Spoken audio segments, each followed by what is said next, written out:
Gloire à toi, Seigneur. Alors, ce matin, j'aimerais que nous lisions une écriture dans le livre de Jérémie, dans le livre du prophète Jérémie, au chapitre 29. Et je lis à partir du verset 11. « Car je connais les projets que j'ai formés sur vous, dit l'Éternel, projets de paix et non de malheur, afin de vous donner un avenir et de l'espérance. » Au verset 12, « Vous m'invoquerez et vous partirez. Vous me prierez et je vous exaucerai. Vous me chercherez et vous me trouverez. Si vous me cherchez de tout votre cœur, alors je me laisserai trouver par vous, dit l'Éternel, et je ramènerai vos captifs, et je vous rassemblerai de toutes les nations et de tous les lieux où je vous ai chassés, dit l'Éternel, et je vous ramènerai dans le lieu d'où je vous ai fait aller en captivité. Amen. Seigneur notre Dieu, nous voulons te remercier pour ta parole ce matin. Merci Seigneur parce que tu es là, tu veux, Seigneur, nous ouvrir les yeux, tu veux nous aider à comprendre, Seigneur, ta volonté, Seigneur, et ouvre notre intelligence, ouvre notre entendement, Seigneur, afin que nous puissions comprendre quelle est ta volonté, Seigneur, pour l'être humain et quelle est ta volonté pour chacun d'entre nous. Au nom du Seigneur Jésus. Amen. Le titre de mon message, c'est « Peut-on connaître Dieu ?» Peut-on connaître Dieu? Cette écriture de Jérémie, du prophète Jérémie, s'adresse au peuple d'Israël, aux Israélites qui étaient emmenés en captivité à Babylone. Et bien sûr, parce qu'ils avaient péché contre l'Éternel, eh bien, Dieu avait permis à ce qu'ils soient emmenés en captivité par les Babyloniens. Et donc là, ils étaient en esclavage. Mais là, en esclavage, bien sûr, il y avait ce peuple qui était le peuple de Dieu, choisi de Dieu. Eh bien, ils avaient toujours la foi en Dieu. Et je suis persuadé qu'il y en avait certains qui cherchaient Dieu, ils l'adoraient, ils cherchaient à avoir une relation avec le Seigneur, malgré qu'ils étaient dans une situation d'esclavage difficile. Néanmoins, ils espéraient en la bonté et ils espéraient en une intervention divine de Dieu. Et là, le Seigneur vient encourager son peuple au travers du prophète Jérémie. Et j'aimerais que nous nous approprions également ces écritures parce qu'elles s'adressent aussi aux enfants de Dieu, à tous les êtres humains qui aiment Dieu, qui le connaissent. Donc nous pouvons nous les approprier aujourd'hui parce que le Seigneur, comme j'ai prié tout à l'heure pour Caroline, eh bien le Seigneur a des projets. Il a des projets pour l'humanité entière, mais il a aussi des projets individuellement pour chacun d'entre nous, chacun d'entre vous. Dieu a des projets de paix, il a des projets de joie, de bonheur. Il a un avenir, il y a toujours de l'espérance, même quand on a l'impression qu'il n'y a plus d'espoir, il n'y a plus d'espérance. Et effectivement, sans Dieu, il n'y a plus d'espérance. Mais avec Dieu, eh bien, il y a toujours de l'espoir.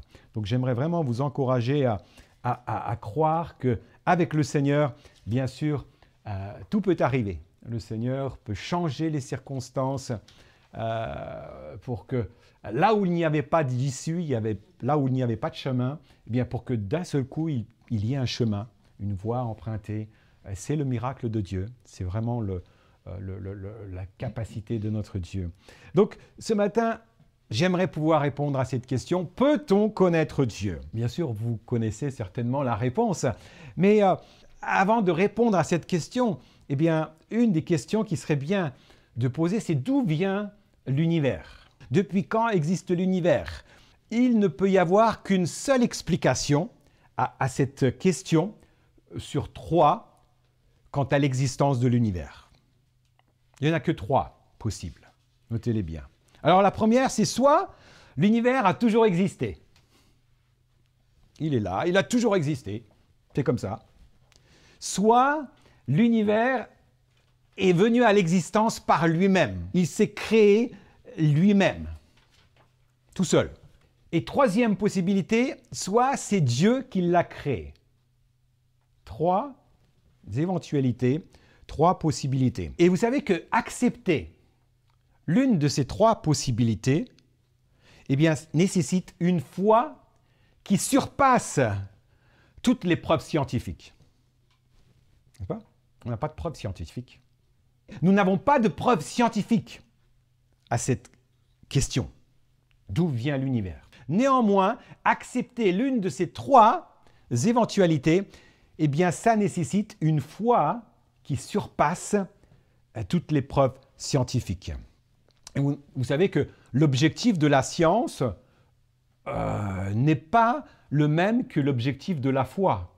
La science, elle vient prouver les choses naturelles de la vie, c'est son objectif. Et la religion, eh bien, ce n'est pas le même objectif. La religion vient nous présenter un créateur, un Dieu.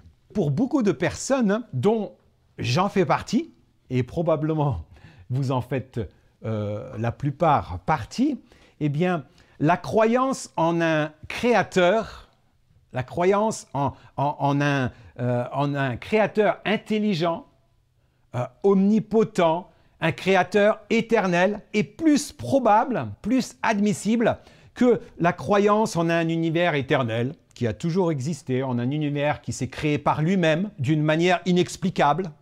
Bien sûr, les scientifiques essayent d'expliquer d'une manière scientifique, qui aujourd'hui nous semble cohérente, sur l'existence de l'univers. Et bien sûr, ils nous parlent de milliards et de milliards d'années.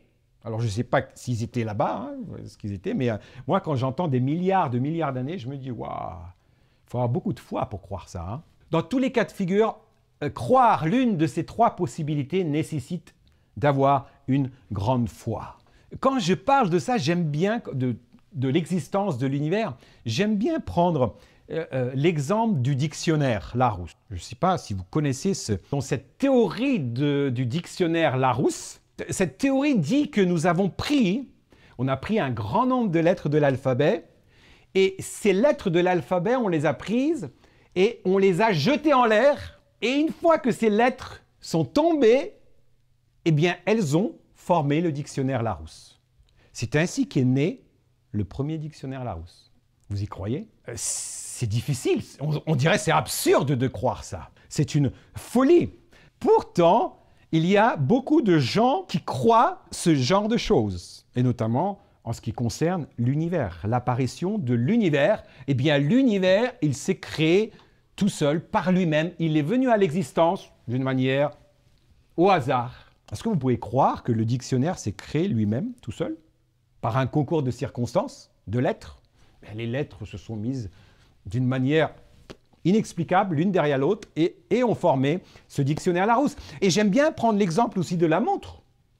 On prend une montre, alors pas celle-là, parce qu'on sait très bien que c'est Apple qui l'a fabriquée, mais si on prend une montre à aiguille avec tout un système d'horloger, de pignons, qui est-ce qu'on a une? Il y a quelqu'un qui a une montre avec des pignons, une vraie montre? Non? Vous n'avez plus ça, hein? Maintenant, c'est des montres à quartz et tout ça, mais quand on prend une belle montre suisse avec tout un système d'horloger, eh bien, si je vous disais que cette montre, elle s'est créée par elle-même, toute seule, eh bien, vous me direz, je suis un peu insensé, je suis fou. Mais cette montre, cette belle montre, on sait qu'elle a nécessité un horloger, un spécialiste, quelqu'un qui savait exactement ce qu'il faisait. Ça nécessitait une connaissance. Mais vous savez qu'il est plus logique pour moi, et pour la plupart d'entre nous ce matin, je pense qu'il est plus logique de croire en un créateur que croire en un univers qui s'est créé par lui-même. N'est-ce pas? C'est plus facile de croire qu'il y a un créateur. Vous savez que l'ordre et la structure de l'univers requièrent l'existence d'un concepteur. Tout ce qui est autour de nous nous montre qu'il y a quelqu'un qui a réfléchi, qui a pensé et qui a préparé les choses d'une manière structurée pour que la vie puisse avoir lieu. La vie n'est pas là nous ne sommes pas sur Terre par hasard. Vous savez que la Terre elle-même a été préparée d'une telle manière pour que l'homme puisse y vivre. Quand le Créateur a créé l'univers, quand il a créé la Terre, eh bien, il a tout préparé pour que l'être humain puisse y vivre, qu'il puisse respirer, qu'il puisse avoir de la nourriture, de la nature. Il lui a donné des semences afin qu'il puisse semer les semences et qu'ensuite il y ait vraiment la vie sur terre. Donc la vie n'est pas le fruit du hasard. Vous savez que la complexité extraordinaire des formes de vie, même les plus petites, les plus élémentaires, les plus simples, témoignent que la vie n'a pas commencé par hasard. Vous savez, moi j'aime bien observer la nature. Je ne sais pas si vous le faites, vous, Sam, tu fais? J'aime beaucoup observer la nature. J'aime observer chaque plante. Et je regarde la complexité. J'aime bien prendre comment ça s'appelle, le pissenlit, là, quand il est tout blanc, là. C'est le pissenlit, hein, mais vous savez, quand vous le regardez, observez, je ne sais pas si vous prenez le temps d'observer comment c'est fabriqué, je me dis, mais c'est juste extraordinaire. C'est pas possible que ça soit... C'est venu comme ça, de nulle part, par la volonté de personne. Mais on voit dans chaque partie, dans chaque élément de la nature, eh bien, on voit là une complexité extraordinaire qu'au-dessus de tout ça, il y a une intelligence supérieure. Il y a quelque chose, il y a quelqu'un qui est bien plus grand que toi et moi, que les êtres humains. La Bible dit dans le psaume, le psalmiste dit dans le psaume 19 au verset 2, il dit « Les cieux racontent la gloire de Dieu et l'étendue céleste annonce l'œuvre de ses mains. » L'univers entier. Les cieux racontent la gloire de Dieu. La nature autour de nous nous parle de la gloire de Dieu. Quand on regarde les astres, quand on regarde l'univers, quand on regarde le ciel, l'infiniment petit, l'infiniment grand, on voit là l'empreinte d'un créateur. On voit là l'empreinte de quelqu'un qui a voulu cela, qui l'a imaginé, qui l'a aimé et qui l'a préparé pour quelqu'un. Et ce quelqu'un, c'est toi et moi. Vous savez, ce qu'il y a autour de nous, la beauté des fleurs, il ne les a pas créées juste pour qu'elles soient là, mais Dieu a créé les fleurs, la nature, le vent, le soleil, la mer, le lac. Il l'a créé pour notre bonheur, notre plaisir, pour que nous soyons émerveillés. Et je crois que quand nous sommes émerveillés, le cœur du Seigneur se réjouit et il sourit. Il dit « Ah, enfin, mon enfant, il a compris que c'était pour lui. Ah, il voit enfin ma gloire. Il ouvre enfin ses yeux. » Et vous savez, parfois, notre vie aujourd'hui fait qu'on ne prend pas le temps d'observer les choses. On ne prend pas le temps d'observer la création de Dieu, tout ce qui est autour de nous. Et pourtant, ça respire un créateur. Ainsi, mes amis, si vous croyez qu'il y a un créateur, ou un concepteur, quelqu'un qui a mis en place tout ce monde, eh bien, si vous croyez qu'il y a un créateur, c'est-à-dire un Dieu qui est au-dessus de tout, qui est plus grand que que l'être humain, eh bien, il est normal, il est cohérent, il est sensé, il est sage que vous cherchiez à le connaître plus intimement.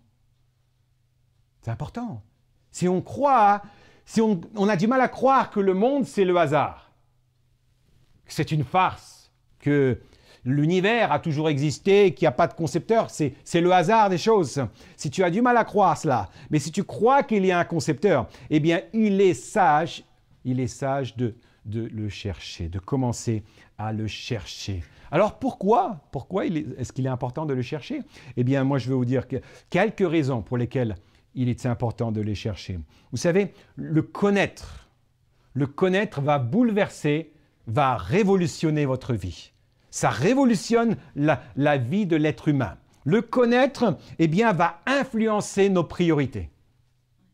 Va influencer nos choix, les choix de la vie. Le connaître va influencer ton agenda, ton emploi du temps.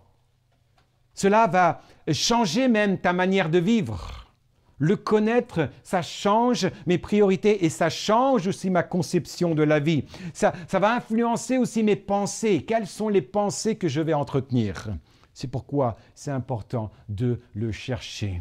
Chercher, le connaître, ça va changer aussi nos actions. Connaître Dieu, ça change mes actions, ce que je vais faire, ce que je ne vais pas faire. Mais le plus important,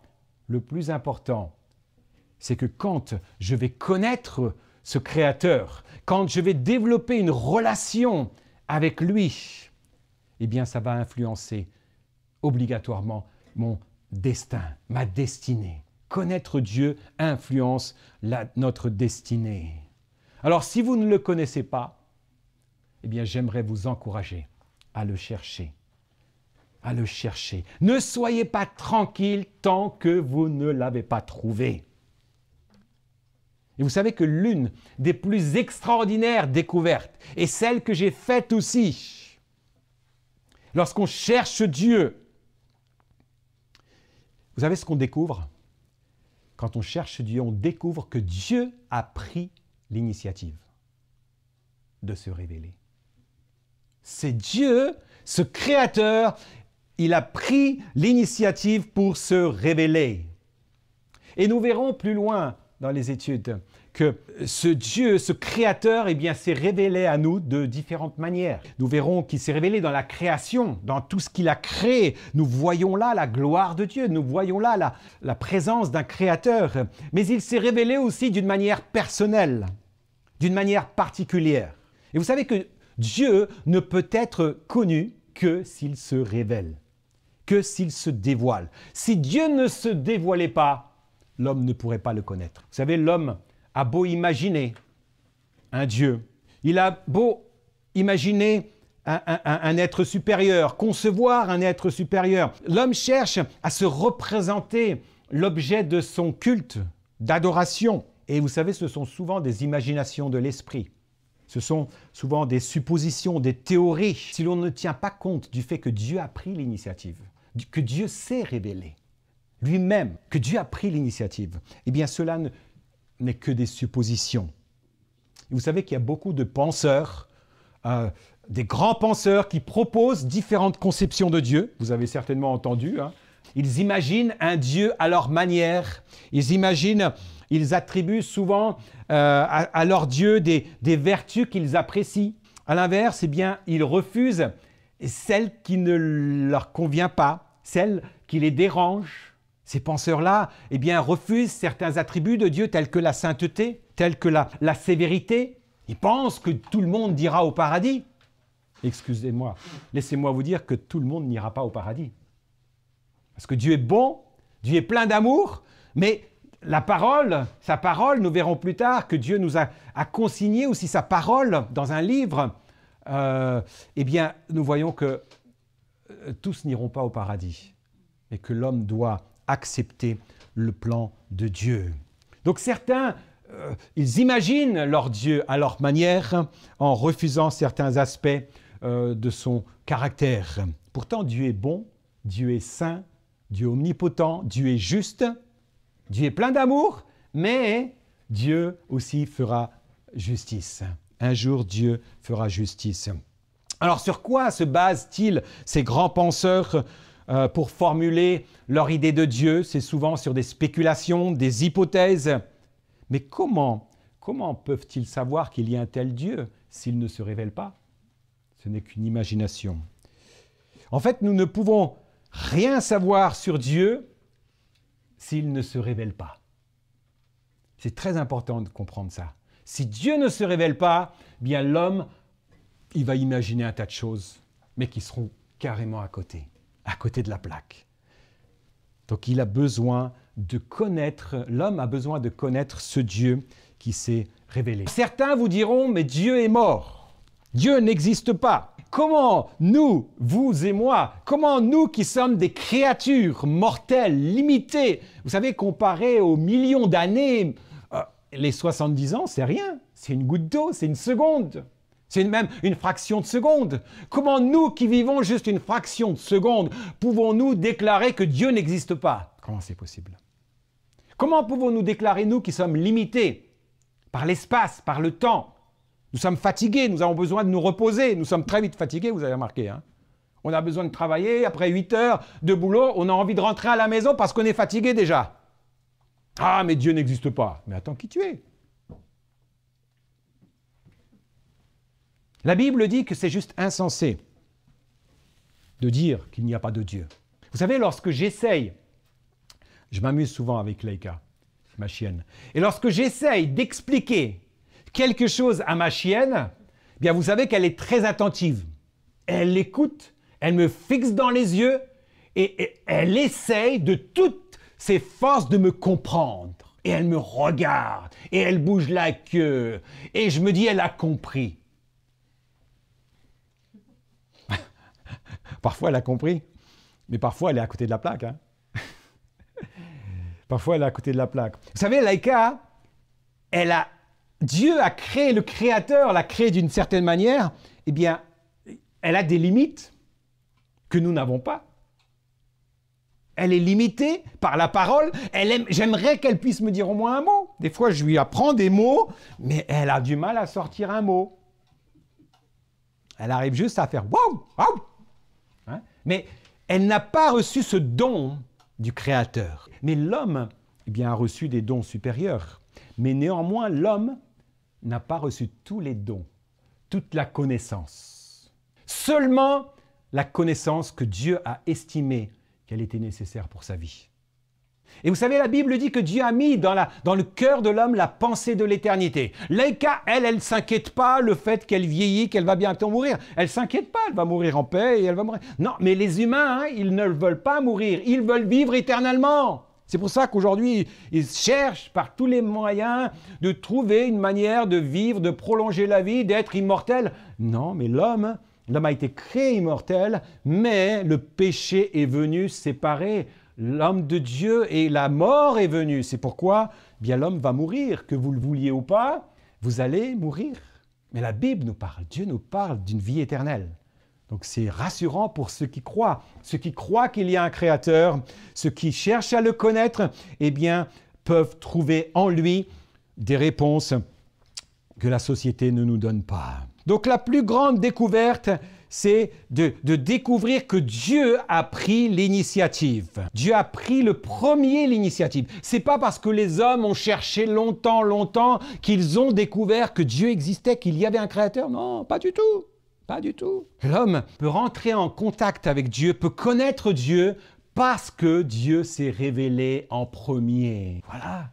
Il a la capacité de se révéler. Et il s'est révélé à l'homme. Remettez en cause vos théories humaines, imaginaires au sujet de Dieu, de l'inexistence de Dieu. Remettez en cause tout ça. Doutez de ces théories farfelues qui ne sont pas de la révélation de Dieu. Mais cherchez, soyez curieux, cherchez à connaître Dieu. Soyez curieux, soyez sages, soyez intelligents, soyez des explorateurs de Dieu.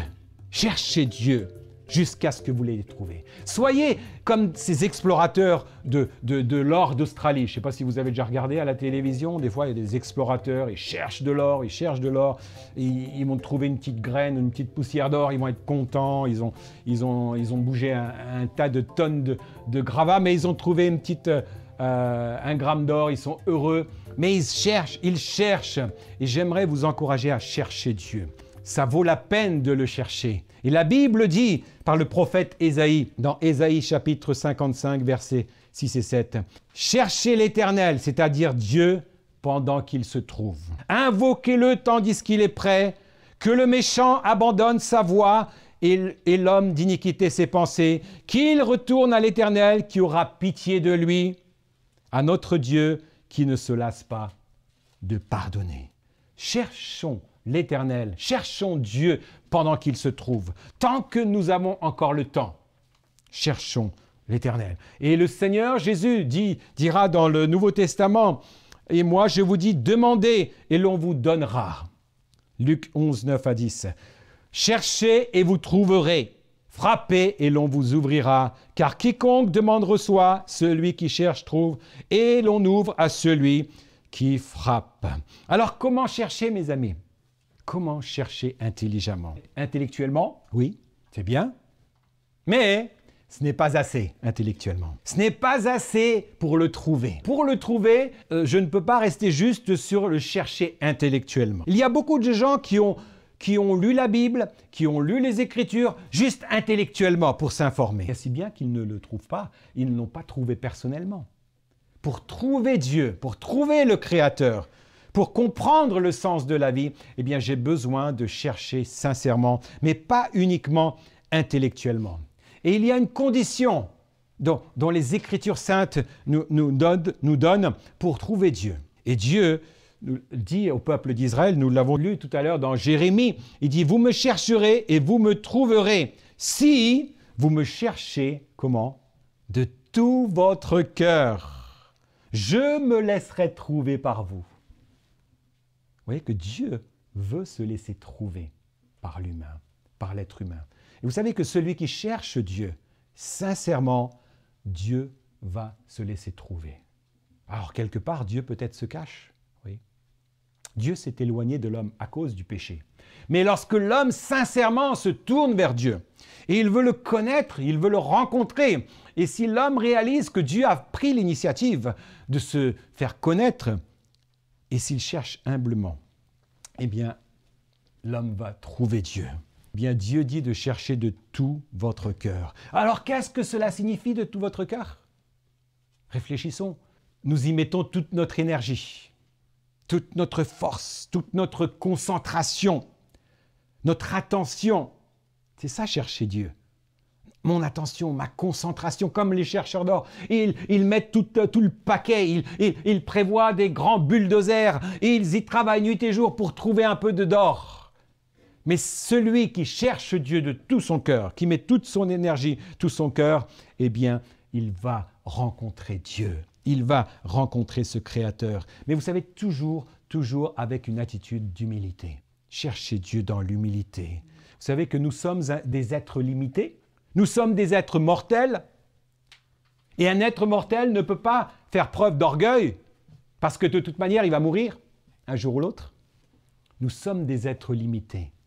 Qui sommes-nous pour dire « Dieu n'existe pas » ? Donc faire toujours preuve d'humilité.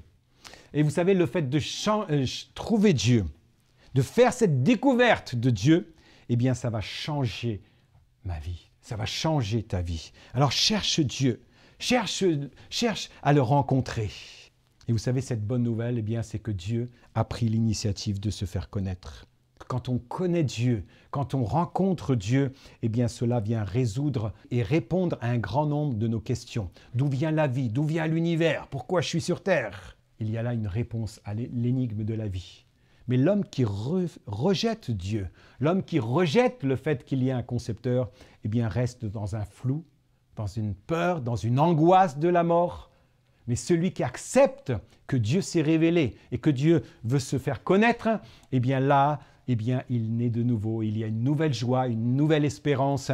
Parce que Dieu a des projets de paix, nous avons lu tout à l'heure. Dieu a des projets de paix, de bonheur. Il a un avenir pour l'être humain. Il a un avenir pour l'humanité. L'homme essaye aujourd'hui de détruire les valeurs de Dieu, de la connaissance de Dieu. C'est pourquoi nous avons besoin de chercher Dieu de tout notre cœur. Alléluia. De trouver aussi la connaissance de Dieu. Savoir comment Dieu s'est révélé. Parce qu'il s'est révélé. Bien sûr, il se révèle autour de nous, dans la nature, dans la créature, autour de nous. Donc nous pouvons connaître Dieu au travers de nous, en observant la nature, la création.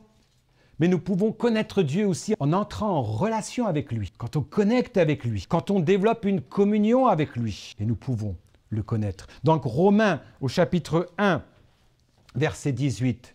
J'aimerais lire ces quelques versets en conclusion. La colère de Dieu se révèle du ciel contre toute impiété et toute injustice des hommes qui retiennent injustement la vérité captive. Car ce qu'on peut connaître de Dieu est manifeste pour eux, Dieu le leur ayant fait connaître. En effet, les perfections invisibles de Dieu,